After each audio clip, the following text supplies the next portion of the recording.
Well, it's official, friends. Kyle Larson is your 2001 NASCAR Cup Series champion. And boy, I did not think it would happen this week. Let's just go back and tell you a little bit about my personal history with Larson. I first, I don't know where I first heard of him.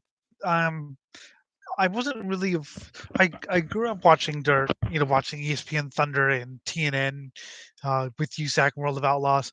But once that all went away, USAC went to Speed for 1 year, pretty good coverage, and then just kind of faded away.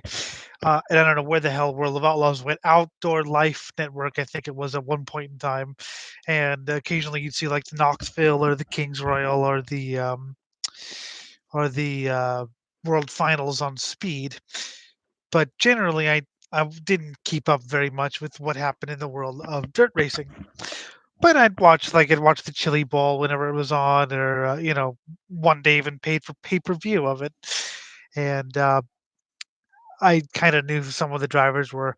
Anyway, so I'm not sure where I first heard of the name Kyle Larson, but I can tell you that the first time that he really came to my attention was when he won the Four Crown. He won the USAC Midget Sprint in Silver Crown races at Eldora in 2011, and that was impressive. But remember, I wasn't really a dirt guy. I mean, I go to a race every now and then, but I didn't follow it like I do now. So I was like, okay, cool. And I watched highlights, and he was damn impressive.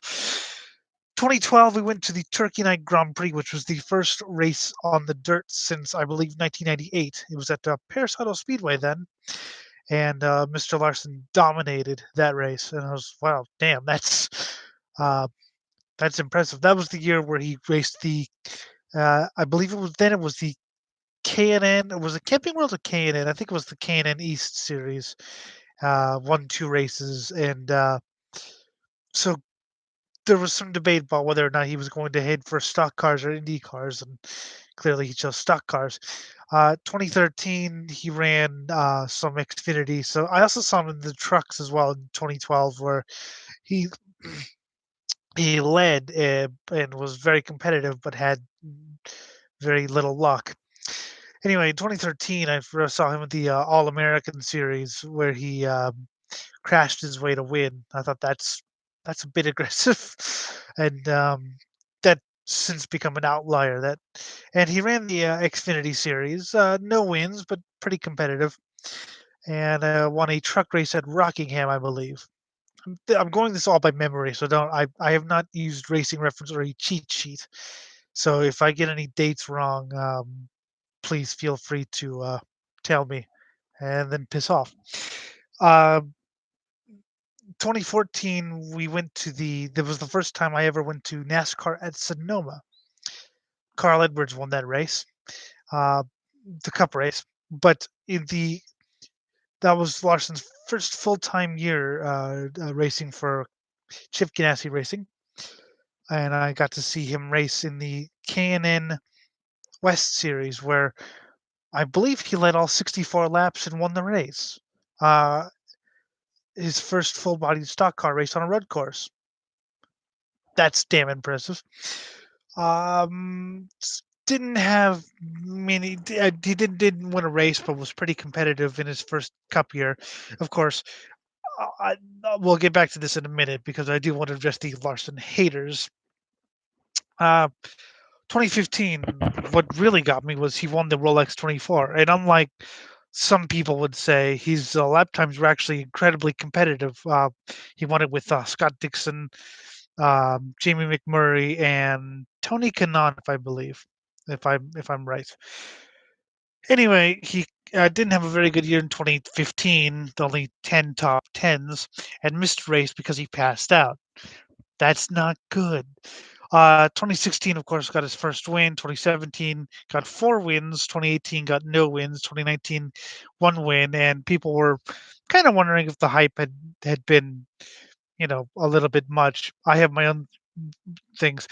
I also started watching more dirt racing around the time. I found Dirt Vision's audio feature, so I was able to listen to World of Outlaws sprint cars, and he would race World of Outlaws every now and then, and sometimes even win. I thought that was impressive. I mean, I was never really there to watch Tony Stewart race dirt racing, when he would race, like a midweek race or something like that. Then, of course, 2020 happened. Yes, well, uh, that was that was pretty embarrassing. Um, but I have to say, after his little faux pas, watching him, because I got Flow in 2019 in order to basically I wanted to watch Turkey Night. We were going over to my to a relative's house, but I really wanted to watch Turkey Night, and I wanted to go. Uh, we'd we'd seen him a couple. We'd been to Turkey Night a couple times. One race he won, but I was not there. I'd left early because there was no radio. And 2017, we saw him duel with Christopher Bell. That was an epic duel. If anyone can finds video from the 2017 Turkey Night, that was you need to watch that. So 2019, I wanted to go to Turkey Night, but we were going, relative's house. So anyway, I found out USAC was broadcast on Flow Racing, so we bought Flow Racing specifically for USAC, and I watched. It was midnight on Saturday because Turkey Night was rained out from the Thursday. It was rained out on Thursday, and it rained a little bit Friday, so it was past midnight, and I saw Larson win Turkey Night for the third time. Then of course 2020 happened, and watching him race sprints and midgets and late models and silver crown cars, winning both 100-mile races, that was kind of the highlight of my year post. Well, not post pandemic, but during the pandemic. I got to go to two races beforehand and a race week afterwards, but that was the highlight of my year, watching him just win 46 races. That was beyond impressive. So I didn't know if he would ever race a stock car ever again, of course, because I don't think he knew if he would ever race a stock car ever again.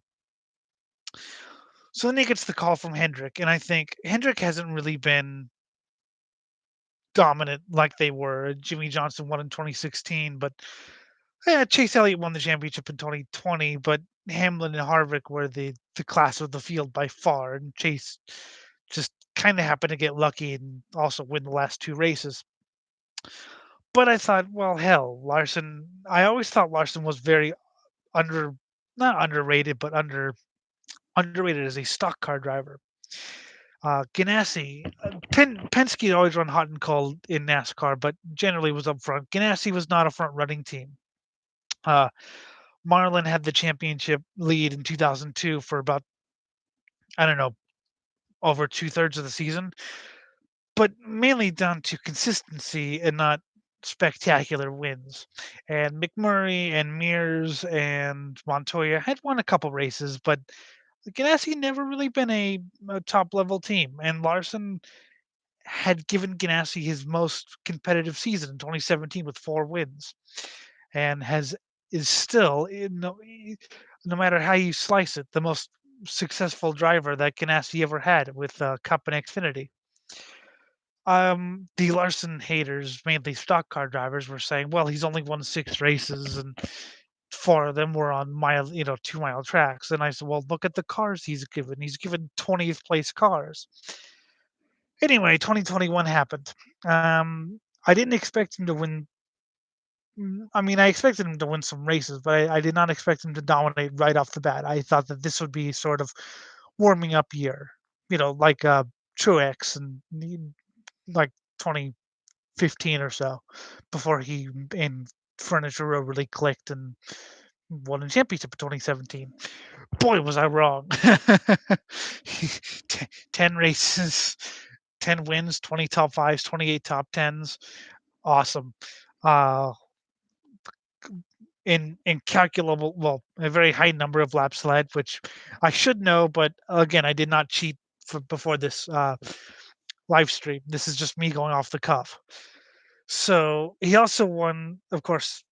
Let's see, what all has he won? He's won the Chili Bowl for the second straight year. He's won the All Star Race again. He's won the Coke 600, Kings Royal, Knoxville Nationals, the race at Fowles Motor Speedway, the big late model race, two World of Outlaws wins, late model wins. Um, let's see. Oh, you know, 10 NASCAR wins. He's, just three road course wins. Even the chosen one, Chase Elliott, hasn't won. Managed to win three road course races. Um, it's been a great year. So he's also, yeah, of course, he's also won the BC 39 at Indy. Uh, going into this to the race, of course, he won pole, but didn't really look that competitive. He fourth or fifth place all year, all day, and I kind of wondered, not to be a conspiracy theorist, but I kind of wondered if NASCAR wanted him to win the championship given his controversy last year. I will say it was a very stupid mistake, and I believe he has atoned for it. Then the pit stop happened. Cliff Daniels and his crew got him out ahead of everyone, and he held off Truex. He had fantastic short run speed, and he was able to hold off Truex. And so he is your 2021 NASCAR champion with 10 wins. He should have been the 2021 NASCAR champion anyway, but playoffs are what they are. I hate the playoff format in racing. I hate the playoff format in racing, but I'm just glad that the best driver won, and he is the best. I mean, people can deny it all they want, but I've seen him do things in a race car that I have not seen most people do. To quote the racing announcer Pat Sullivan, commentating on something that Larson did at the BC 39, you can't race there. So I just he's a generational talent, and I mean you can either uh, see sense or you can be deluded. So there's really not much point to this stream other than I just wanted to say I'm extremely happy. um, he's a hell of a good talent, and I'm glad he has a championship, and and he's done things that even Jimmy Johnson hasn't done, even Jeff Gordon hasn't done. The last driver who won three races in a row twice in a single season was Dale Earnhardt in like '86. He broke Jeff Gordon's streak of or not streak, his record of laps led in a single season in 2001. Just awesome. And yet, thanks to NASCAR's bogus format, he had to win this race to win the championship. So I'm happy. I hate NASCAR's format, and I'll be seeing him quite soon, hopefully, if he's going to any dirt race. He's going to more dirt races. He's going to race the Hangtown 100 USAC midget race, and hopefully some others. Um, so that's I just congratulations. That's just just wanted to give my opinion. Little really quickly before I hang up here. Um, New Swine Brothers episodes coming soon. We have it. We have some cool stuff in the pipeline. I'll do more of these solo videos. I have to start my laptop every time, and it's a bitch to really just get it running. But I'm headed off to in February 6th. I'm headed off to the Clash of the Coliseum, the first race of the NASCAR Next Gen car at the Los Angeles Coliseum, and I will do a video post about that. Just my impressions of the Next Gen car because I get to see before all those East Coasters. So happy days, and I hope to see him race in person very soon. Um, just great, 10 wins. The first driver to win 10 races since Jimmy Johnson in 2007. That's a hell of a streak, and yeah. So hopefully he could do it again. I see many championships in his future.